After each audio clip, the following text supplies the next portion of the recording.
ಬಾಯ್ ನ್ಯೂಸ್ಗೆ ಸ್ವಾಗತ.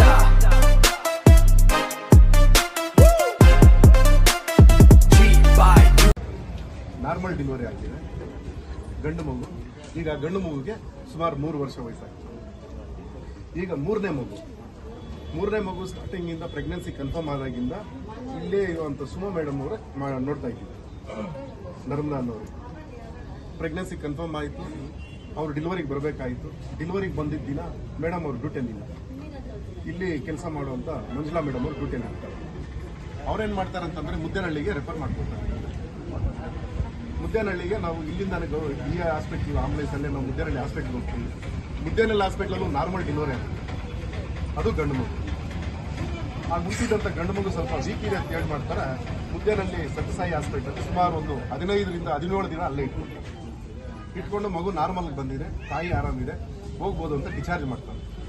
ಡಿಸ್ಚಾರ್ಜ್ ಮಾಡಿ ಕಳಿಸಿದಾಗ ನಾವೇನು ಮಾಡ್ತೀವಿ, ಆಕೆ ತವರು ಮನೆ ಆದಂಥ ಕೆಂಚಾರಲ್ಲಿ ಪಕ್ಕದಲ್ಲಿ ಗೊಲ್ಲಪಲ್ಲಿ ಅಂತಿದೆ, ತವರು ಮನೆಗೆ ಕರ್ಕೊಂಡು ನಾವು ಬಿಡ್ತೀವಿ. ತಾಯಿ ಮಗು ಆರಾಮಾಗಿರುತ್ತೆ. ಆಗಿರ್ಬೇಕಾದ್ರೆ 2 ತಿಂಗಳಾದ ನಂತರ ನಾವೇನು ಮಾಡ್ತೀವಿ, ಮಕ್ಕಳಿಂದ ಸಾಕು, 2 ಮಕ್ಕಳಿಂದ ಸಾಕು, ಆಪರೇಷನ್ ಮಾಡಿಸ್ಬೇಕು ಅಂತ ಈ ಹಾಸ್ಪಿಟಲ್ ಬಂದು ಒಂದು ಡೇಟ್ ಟು ಟೈಮ್ ತೊಗೊಂಡೋಗ್ತೀವಿ. ಅದೇನಾಗುತ್ತೆ, 23ನೇ ತಾರೀಕಿಗೆ ಅಡ್ಮಿಷನ್ ಮಾಡಿ ನೀವು 24 ಆಪರೇಷನ್ ಇದೆ ಅಂತ. ನಮ್ಮ ಮಗು ಸೀರಿಯಲ್ ಪ್ರಕಾರ 2ನೇದು, 24ರ ನಮ್ಮ ಮಗು 4ನೇ ನಂಬರಲ್ಲಿ ಆಪರೇಷನ್ ಮಾಡಿದ್ರು. ಅಲ್ಲಿನ ಆಪರೇಷನ್ ಮಾಡಿದಂಥ ವಾಣಿರೆಡ್ಡಿ ಡಾಕ್ಟರ್ ಆ 24ರ ಆಪರೇಷನ್ ಮಾಡಬೇಕಾದ್ರೆ ಕರುಳೇನೋ ರಿಪೇರಿ ಆಗಿದೆ ಅಂತೇಳಿ ನಾರಾಯಣ ಸ್ವಾಮಿ ಸರ್ ಸಂತೋಷ್ ಸರ್ ಅವರು ಅಂತಾರೆ. ಅದು ಏನೇನಾಯಿತು ಆ ವಿಚಾರಕ್ಕೆ ನಮ್ಗೆ ಗೊತ್ತಿಲ್ಲ ಸರ್. ಆಪರೇಷನ್ ಮಕ್ಕಳಾಯ್ತು, ಆಪರೇಷನ್ ಮುಗಿಸ್ಕೊಂಡು ಒಂದು ವಾರದಲ್ಲಿ ಮನೆಗೆ ಬರಬೇಕಾಗಿದ್ದಂಥ ನಮ್ಮ ತಂಗಿನ ಸ್ವತಂತ್ರವಾಗಿ 17-18 ದಿನ ಇದೇ ಹಾಸ್ಪಿಟಲ್ ಇಟ್ಕೊಳ್ತಾರೆ. ಮಗುಗೆ 2 ತಿಂಗಳ ಮಗು ಏನಿದೆಯೋ ಆ ಮಗುಗೆ ತಾಯಿನ ಹಾಲು ಸಿಗೋದಿಲ್ಲ, ಸರಿಯಾದ ಆಹಾರ ಮಗು ಸಿಗೋದಿಲ್ಲ. ಆವಾಗ ನಾವೇನು ಮಾಡ್ತೀವಿ, ಡಾಕ್ಟರ್ ಸಜೆಷನ್ ತಗೊಂಡು ಅವ್ರು ಹೇಳಿದ ಪ್ರಕಾರ ಮಗುಗೆ ನಾವು ಹಾಲು ಕೊಡೋದು ನೋಡ್ತೀವಿ. ಮತ್ತೆ ಮಗು ಏನಾದರೂ ಹುಷಾರು ತಪ್ಪಿದಾಗ ನಾವು ಸರ್ಕಾರಿ ಆಸ್ಪತ್ರೆಗೆ ಇಂಟ್ಯೂಷನ್ ಕೊಟ್ಟು ಕಾನೂನುಬದ್ಧ ಎಲ್ಲೆಲ್ಲಿ ಅವ್ರು ಹೇಳ್ತಾರೆ ಅದ್ರ ಪ್ರಕಾರ ತೋರಿಸ್ಕೊಳ್ತೀವಿ.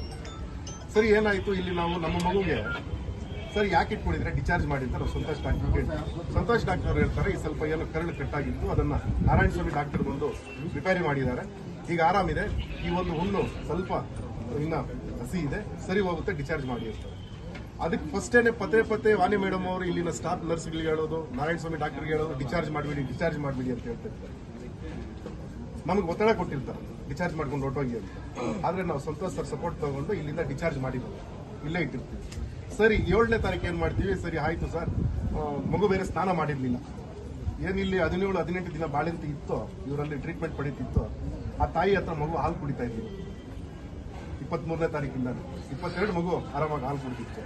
7ನೇ ತಾರೀಕು ಸಂಜೆ ಡಿಸ್ಚಾರ್ಜ್ ಮಾಡಿಸ್ಕೊಂಡು ಇಲ್ಲೇ ಪಕ್ಕದ ಕಂಬಾಳಪಲ್ಲಿಯಲ್ಲಿ ನಮ್ಮ ಮನೆ ಇದೆ, ಆ ಮನೆಗೆ ಹತ್ರ ಇರುತ್ತಪ್ಪ, ಹಾಸ್ಪಿಟ್ಲಿಗೆ ಏನಾದರೂ ಆಕೆಗೆ ಹೆಚ್ಚು ಕಮ್ಮಿ ಆದಾಗ ಸ್ವಲ್ಪ ಹಾಸ್ಪಿಟ್ಲಿಗೆ ಹತ್ರ ಇದ್ರೆ ಒಳ್ಳೇದು ಅಂತೇಳಿ ನಮ್ಮ ಬಾವಮೈದನಿಗೆ ಹೇಳಿ ಡಿಸ್ಚಾರ್ಜ್ ಮಾಡಿ ನಾವು ಕಳಿಸ್ಕೊಡ್ತೀವಿ. 10ನೇ ತಾರೀಕು ರಾತ್ರಿ ಭಾನುವಾರದ ದಿನ ಮಗು ತುಂಬ ನೋವು ಬಂದ್ಬಿಟ್ಟಿದೆ ಅಂತ ನೋವು ತಿನ್ನೋವಾಗ ನನ್ನ ಬಾವಮೈದ ಫೋನ್ ಮಾಡಿ, ಮಮ್ಮ ನನ್ನ ತಂಗಿ ಈ ಥರ ಸುಸ್ತಾಗಿದ್ದಾರೆ ಅಂತ ಹೇಳ್ತಾರೆ. ನಾನು ಗಾಬರಿ ಪಡಬೇಡಪ್ಪ ಅಂತೇಳಿ ಚಿಂತಾಮಣಿ ಆಂಬುಲೆನ್ಸನ್ನು ಫೋನ್ ಮುಖಾಂತರ ಮಾತಾಡಿ ಆಂಬುಲೆನ್ಸ್ ಕಳಿಸ್ಕೊಡ್ತೀವಿ. ಆಂಬುಲೆನ್ಸಲ್ಲಿ ನಮ್ಮ ತಂಗಿನ ಕರ್ಕೊಂಡು ಬರ್ತಾರೆ. ಇಲ್ಲಿ ಎಷ್ಟು ಸುಮಾರು ಒಂದು 11:20 ಸಮಯದಲ್ಲಿ ನಾವೊಂದು 2-3 ಬಂದು ಪೇಷಂಟ್ ಕರ್ಕೊಂಡು ಹೋಗ್ತಾರೆ ಒಳಗಡೆಗೆ. 11:15, 11:50 ಸಮಯದಲ್ಲಿ ಈಕೆ ತೀರ್ಕೊಂಡಿದ್ದಾರಂತ ಇಲ್ಲಿಂದ ಡಾಕ್ಟರ್ ಹೇಳ್ತಾರೆ. ಆವಾಗ ನಾವೇನು ಮಾಡ್ತೀವಿ, ಈ ಸಾವಿಗೆ ಸಂಬಂಧಪಟ್ಟ ಯಾರ್ಯಾರಿದ್ದಾರೆ, ಇದ್ರ ಹಿನ್ನೆಲೆ ಏನೇನು ನಡೆದಿದೆ, ಇಲ್ಲಿ ಕುತಂತ್ರಗಳೆಲ್ಲ, ಇದರ ಸರಿಯಾದ ರೀತಿಯಲ್ಲಿ ನಮ್ಗೆ ನ್ಯಾಯ ಸಿಗಬೇಕು. ನಮಗೆ ಲೋಕಾಯುಕ್ತ SP ಸಾಹೇಬರು ಬರಬೇಕು, ಹಾಗೇನೆ DHO ಸಾಹೇಬರು ಬರಬೇಕು, ಹಾಗೇನೆ ಇಲ್ಲಿನ ಸರ್ಕಲ್ ಇನ್ಸ್ಪೆಕ್ಟರ್ ಸಾಹೇಬರು ಬರಬೇಕು, ಹೆಲ್ತ್ ಮಿನಿಸ್ಟರ್ ಬರಬೇಕು ಅಂತ ನಾವು ಪ್ರತಿಭಟನೆ ಕೂತ್ಕೊಳ್ತೀವಿ. ಇಡೀ ರಾತ್ರಿ ಎಲ್ಲ ಕೂತ್ಕೊಳ್ತೀವಿ. ಆಗ ಇಲ್ಲಿನ ನಮ್ಮ circle inspector, town circle inspector ಸಾಹೇಬರು ಬರ್ತಾರೆ, ತಹಸೀಲ್ದಾರ್ ಸಾಹೇಬರು ಬರ್ತಾರೆ. ಅವರಿಗೆಲ್ಲ ನಾವು ಗೌರವ ಕೊಟ್ಟು, ಕಾನೂನುಬದ್ಧವಾಗಿ ದೂರು ಕೊಟ್ಟು, ನಾವು ನಮ್ಮ ಮಗುನ ಹಾಸ್ಪಿಟಲ್ ಕಳಿಸ್ಕೊಟ್ಟು ದಫನ್ ಮಾಡಿಕೊಂಡು 3 ದಿನ ಹಾಲು ಮುಗಿಸ್ಕೊಂಡಿರ್ತೀವಿ. ನಮ್ಮಷ್ಟು ನಾವು ಆರಾಮ. ಮತ್ತೆ ಏನಾಗುತ್ತೆ ಅಂತಂದ್ರೆ, ಇಲ್ಲಿನ ಸಿಬ್ಬಂದಿ ವರ್ಗದ ಈ ಆಡಳಿತದಲ್ಲಿ ವೈದ್ಯರ ಯಾವ ಥರ ಅಂತ ಹೇಳ್ಬಿಟ್ಟು ಎನ್ಕ್ವೈರಿಗೆ ಬಂದಿದ್ದಾರೆ ಹೆಡ್ ಆಫೀಸ್ ಬೆಂಗಳೂರಿಂದ ಅಂತ ಹೇಳ್ತಾರೆ. ನಾವು ಬೇರೆ ಯಾರು ಹೇಳಿದಾಗ ನಾವು ಅಲ್ಲಿ ಬರ್ತೀವಿ ಸರ್. ಬಂದಾಗ ಏನಾಗುತ್ತೆ, ಅವ್ರು ಎನ್ಕ್ವೈರಿ ಮುಗಿಸ್ಕೊಂಡು ಹೊರಗಡೆ ಬರ್ತಾರೆ. ನಾನು ಅಡ್ಡ ಬರ್ತೀನಿ ಸರ್, ನಮಸ್ತೆ ಅಂತ ಹೇಳ್ಬಿಟ್ಟು, ಸರ್ ಯಾವ ರೀತಿ ನಮ್ಮ ತಂಗಿಗೆ ಅನ್ಯಾಯ ಆಯಿತು, ಯಾವ ರೀತಿ ನಮ್ಮ ತಂಗಿ ತೀರ್ಕೊಂಡು ನಮ್ಗೆ ಸರಿಯಾದ ನಿಟ್ಟಿನಲ್ಲಿ ನ್ಯಾಯ ಕೊಡಿಸೋ ಜವಾಬ್ದಾರಿ ನಿಮ್ಮದೇ ಸರ್ ಅಂತ ನಾವು ಅವ್ರ ಜೊತೆ ಮಾತಾಡ್ತೀವಿ. ಒಂದು ವಿಚಾರ ಸರ್.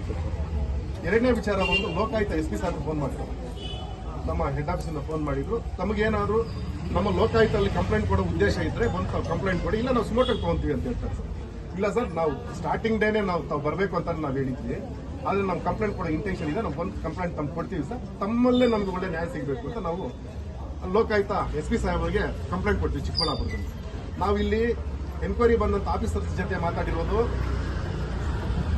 ಏನು, ಮತ್ತೆ ಲೋಕಾಯುಕ್ತ SP ಸಾಹೇಬ್ ಕಂಪ್ಲೇಂಟ್ ಕೊಟ್ಟಿರೋದು ಹರಾಸ್ಮೆಂಟ್ ಆಗಿದೆಯಂತೆ, ಈ ಡಾಕ್ಟರ್ಗಳಿಗೆ ಹರಾಸ್ಮೆಂಟ್ ಆಗಿದೆ.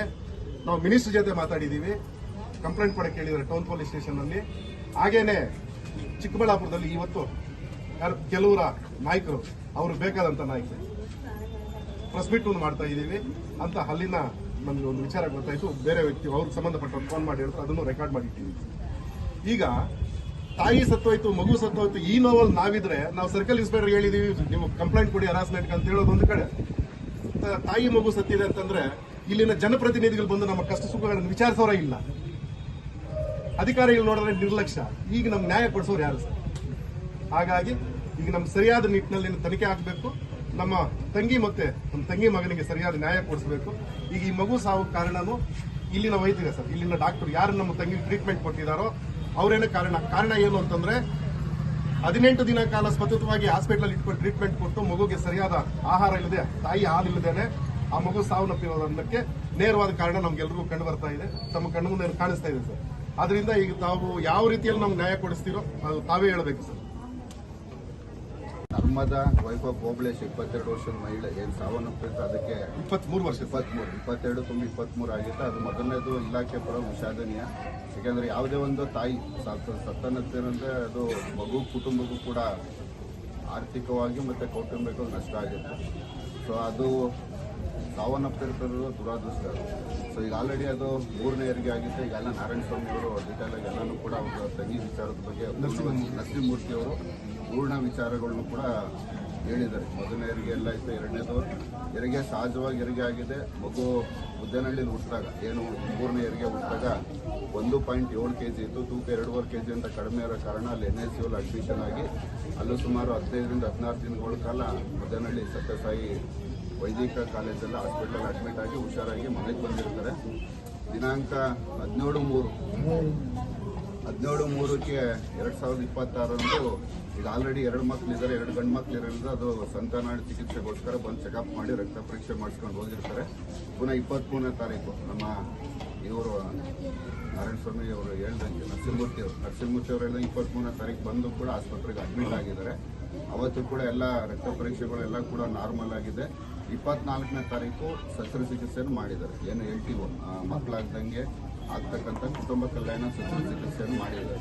ಸೊ ಮಾಡ್ತಾ ಇರ್ತಕ್ಕ ಸಂದರ್ಭದಲ್ಲಿ ಅವಾಗೇನಾಗಿದೆ, ಅಡೇಷನ್ಸ್ ಅಂತ ಆಗ್ತದೆ, ಅದು ಕರಳು ಮತ್ತು ಪೆರಿಟೋನ್ ಒಳಗಡೆ ಇರ್ತಕ್ಕಂಥ ಆ ಸಂದರ್ಭದಲ್ಲಿ ಆಕಸ್ಮಿಕವಾಗಿ ಅದು ಕರಳು ಕಟ್ಟಾಗಿದೆ. ಆಗ ಸರ್ಜನ್ ಇರ್ತಕ್ಕಂಥ ಸೀನಿಯರ್ ಸರ್ಜನ್ ಅವ್ರನ್ನೂ ಕೂಡ ಕರೆಸಿ ಇಮಿಡಿಯೇಟಾಗಿ ಕರೆಸಿ ಅದನ್ನು ರಿಪೇರಿ ಮಾಡ್ತಕ್ಕಂಥದ್ದು ಕೂಡ ಆಗಿದೆ.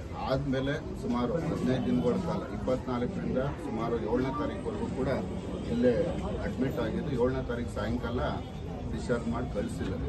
ಸೊ ಅದಾದ ನಂತರ ಭಾನುವಾರ ಏನು ಮೊನ್ನೆ 10ನೇ ತಾರೀಕು ನೈಟು ಅಥವಾ 11ನೇ ತಾರೀಕು ಬೆಳಿಗ್ಗೆ ಆ ಸಂದರ್ಭದಲ್ಲಿ ಅದು ತೀರಾ ನೋವು ಅಂದ್ಕೊಂಡು ಚಿಕ್ಕಬಳ್ಳಾಪುರ ನಮ್ಮ ಚಿಂತಾಮಣಿ ಆಂಬುಲೆನ್ಸ್ ಮುಖಾಂತರ ಕಂಬಲಹಳ್ಳಿಯಿಂದ ಇಲ್ಲಿಗೆ ಕರ್ಕೊಂಡು ಬಂದಿದ್ದಾರೆ. ಆ ಸಂದರ್ಭದಲ್ಲಿ ಬಂದು ಇಲ್ಲಿ ಪರೀಕ್ಷೆ ಮಾಡಬೇಕಾದ್ರೆ ತಾಯಿ ಮರಣ ಹೊಂದಿದ್ದಾರೆ ಅನ್ನೋ ಬಗ್ಗೆ ಅದಾಗಿದೆ. ಅದಾದ ನಂತರ ಲೋಕಾಯುಕ್ತದಲ್ಲಿ ಕೇಸ್ ಫೈಲ್ ಆಗಿದೆ.